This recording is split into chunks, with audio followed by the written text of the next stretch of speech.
Harlequin Special Release and HarlequinAudio present The Texan Way, featuring Drew, Jobe, Tom, and Grant, by Diana Palmer. Performed by Todd Mclaren. Dear listener, I can't believe that it has been 30 years since my first Long, Tall Texans book, Calhoun, debuted. The series was suggested by my former editor, Tara Gavin, who asked if I might like to set stories in a fictional town of my own design. Would I? And the rest is history. As the years went by, I found more and more sexy ranchers and cowboys to add to the collection. My readers, especially Amy, found time to gift me with a notebook listing every single one of them, wives and kids and connections to other families in my own Texas town of Jacobsville. Eventually, the town got a little too big for me, so I added another smaller town called Comanche Wells and began to fill it up too. You can't imagine how much pleasure this series has given me. I continue to add to the population of Jacobs County, Texas, and I have no plans to stop. Ever. I hope all of you enjoy listening to the Long Tall Texans as much as I enjoy writing them. Thank you all for your kindness and loyalty and friendship. I am your biggest fan. Love, Diana Palmer. Drew. Chapter 1. How are you today? Drew Morris asked his first patient of the day, smiling in his usual remote but kind way. Mr. He glanced at the file, glanced at the patient, bit back a curse, and smiled in a different way. Excuse me just a minute, will you?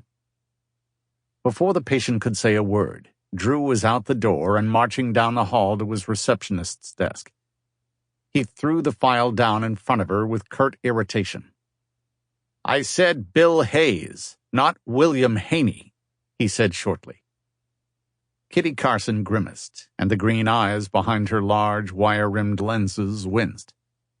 Sorry, Dr. Morris, she stammered, jumping up to thumb through the files until she found the right one and handed it to him. If Mrs. Turner was here, I wouldn't get so rattled, she defended, mentioning the office nurse, who was off sick today. Bad way to start off the day, Ms. Carson, he muttered, and went straight back to his patient. Kitty sat down hard, letting out the breath she'd been holding. The former receptionist, Mrs. Alice Martin, had retired 2 weeks previously, and Kitty had been hired through a local professional agency in Jacobsville, Texas, to replace her. She hadn't met Drew Morris when she applied for the job, which was a good thing. If she'd met him first, she wouldn't be working here. On the other hand, it was nice to be treated like a normal employee. She was asthmatic, and in at least one job, her well-meaning boss had been so wary of triggering an attack that he actually had another girl in the office ask her for pressing work. He was sweet, but her asthma wasn't brought on by emotional upheavals. It was triggered by pollens and dust and smoke. Probably since Dr. Morris did some pediatric work, he knew more about asthma than any routine employer. An increasing number of children seemed to have the chronic illness.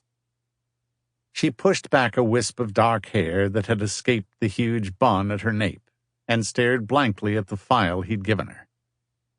She got up again to replace it, but by then the phone was ringing again. Both lines. It wasn't that she couldn't handle the pressure of a busy doctor's office, but she did wish he'd take a partner. He had no life at all. He worked from dawn until dusk, daily through Saturday, and on Sunday he had an afternoon clinic for children. He did minor surgery through the week as well, tonsils and adenoids, and he was always willing to stand in for other doctors in the local hospital's emergency room on weekends. No wonder Mrs. Turner had come down with the flu, she mused. It was probably exhaustion.